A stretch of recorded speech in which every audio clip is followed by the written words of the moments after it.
কালি সন্ধিয়া পাৰ্কত বহি আছিলোঁ। এজন ৬২ বছৰীয়া মানুহে মোক এটা কথা ক'লে। তেওঁ ক'লে, মই মোৰ কেৰিয়াৰটো পৰিকল্পনা কৰিলোঁ, কিন্তু অৱসৰটো কেতিয়াও প্লেন কৰা নহ'লেই। ৰমেশ শৰ্মা দা, ৩৪ বছৰ একেটা company, founder led organisation, deadline, promotion, target, কিন্তু শেষ দৰমহাৰ পাছৰ জীৱনটো কেতিয়াও পৰিকল্পনা কৰাই নহয়।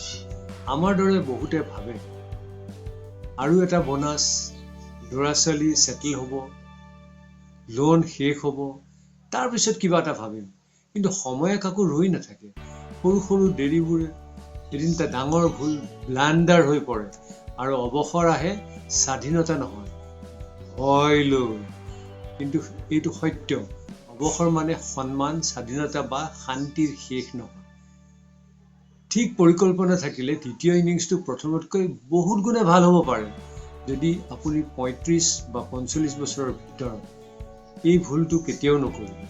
অৱসৰে আপোনাৰ বাবে পৰিকল্পনা কৰাৰ আগতেই আপুনি অৱসৰৰ কাৰণে পৰিকল্পনা কৰক। মোক মেছেজ কৰক বা কল কৰক আজিয়ে at 7099902756 ধন্যবাদ।